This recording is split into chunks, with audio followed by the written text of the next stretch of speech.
Assalamualaikum warahmatullahi wabarakatuh. Perkenalkan, kami dari kelompok 2 mau mempresentasikan tentang negara. Perkenalkan, saya Isna Ulia Sabila dengan NIM 2022-605.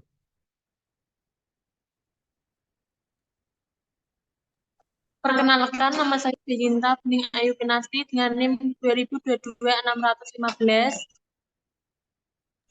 Perkenalkan, nama saya Muhammad Amdan Muhammad Faza dengan NIM 2022-649.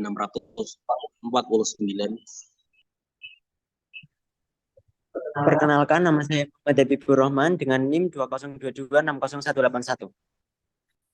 Kami di sini akan mempresentasikan tentang negara. Negara merupakan salah satu bentuk organisasi yang ada dalam kehidupan masyarakat. Pada prinsipnya, setiap warga masyarakat menjadi anggota dari suatu negara dan harus tunduk pada kekuasaan negara.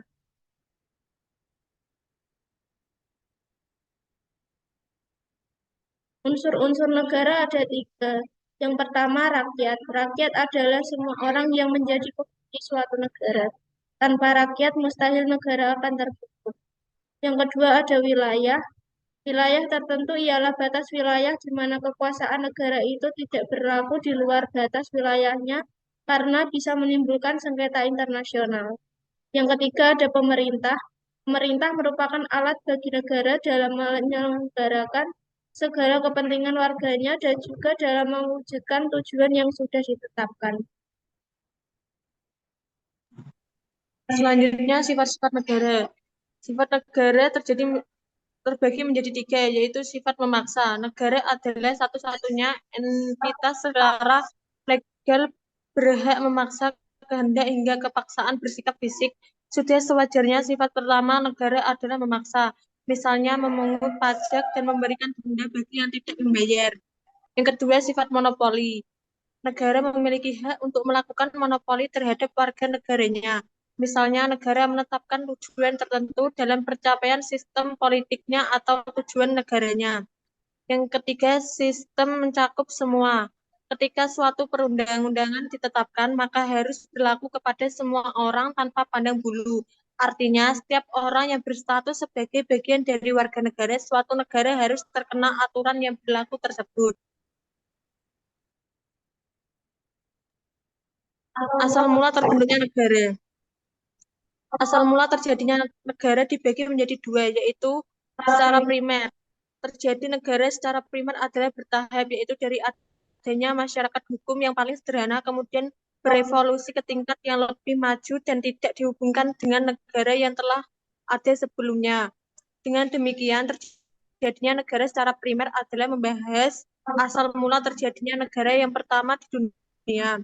Menurut G. Jelinek, terjadinya negara secara primer melalui 4 tahapan atau fase, yaitu fase kebutuhan manusia, fase kerajaan, fase negara demokrasi, dan diktat.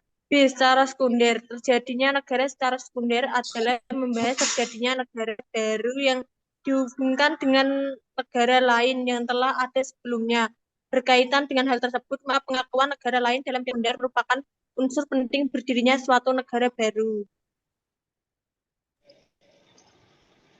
Yang selanjutnya yaitu teori terbentuknya negara.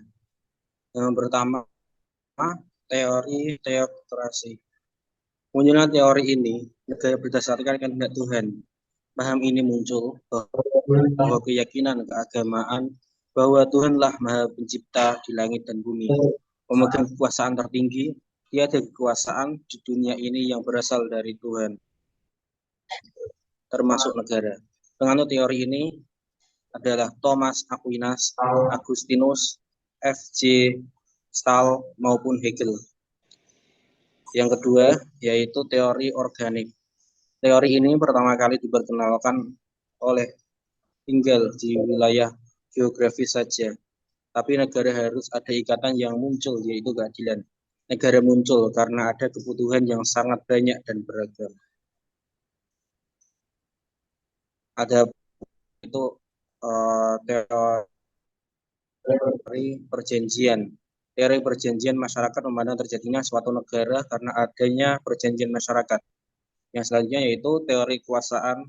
Menurut teori kekuasaan, siapa yang berkemampuan untuk memiliki kekuasaan atau berhasil mencapai kekuasaan selayaknya memegang pucuk pemerintahan. Dan yang selanjutnya, teori kedaulatan. Teori kedaulatan rakyat memandang keberadaan negara karena adanya kekuasaan tertinggi yang mampu mengatur kehidupan bersama masyarakat atau negara. Yang selanjutnya yaitu ada bentuk negara. Yang pertama, negara kesatuan atau unitaris. Negara kesatuan adalah negara yang tersusun tunggal, negara yang hanya berdiri satu negara saja, tidak terdapat negara dalam suatu negara. Dalam pelaksanaan pemerintah daerah di negara kesatuan dapat dilaksanakan dengan dua alternatif sistem. Adapun dua alternatif sistem yaitu sebagai berikut. A. Sistem desentralisasi, di mana daerah-daerah diberikan keleluasaan dan kekuasaan untuk mengurus rumah tangganya sendiri atau otonomi. Yang B. Sistem sentralisasi, di mana segala suatu urusan dalam negara termasuk dalam negara tersebut langsung diatur dan diurus oleh pemerintah pusat, termasuk segala hal yang menyangkut pemerintahan dan kekuasaan di daerah.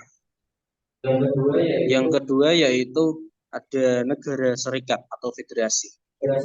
Negara serikat adalah negara yang merupakan gabungan dari beberapa, kemudian menjadi negara-negara bagian daripada suatu negara serikat.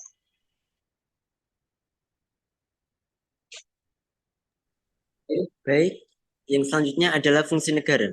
Menurut Wolfgang Friedman menyebutkan 4 fungsi negara, yaitu yang pertama sebagai provider. Negara bertanggung jawab dan menjamin suatu standar minimum kehidupan secara keseluruhan. Yang kedua, sebagai regulator. Negara membentuk aturan hukum dalam kehidupan bernegara. Yang ketiga, sebagai entrepreneur. Negara menjalankan sektor ekonomi melalui badan usaha milik negara atau daerah, atau yang biasa disebut BUMN atau BUMD, dan mengusahakan kondisi kondusif untuk berkembangnya dunia usaha. Yang ketiga, sebagai empire. Negara menetapkan standar-standar yang adil bagi pihak yang bergerak di sektor ekonomi, terutama antara sektor swasta atau antar bidang-bidang usaha tertentu. Next. Yang selanjutnya adalah tujuan negara. Yang pertama, melindungi segenap bangsa Indonesia, seluruh tumpah darah Indonesia. Yang kedua, memajukan kesejahteraan umum. Yang ketiga, mencerdaskan kehidupan bangsa. Dan yang keempat, ikut melaksanakan ketertiban dunia berdasarkan kemerdekaan, perdamaian abadi, dan keadilan sosial dengan berdasarkan pada Pancasila. Next. Kesimpulannya adalah negara merupakan suatu organisasi di antara sekelompok atau beberapa kelompok manusia yang secara bersama-sama mendiami suatu wilayah atau teritorial tertentu dengan mengakui adanya suatu pemerintahan yang mengurus tata tertib dan keselamatan. Sekian presentasi dari kelompok kami. Terima kasih. Wassalamualaikum warahmatullahi wabarakatuh.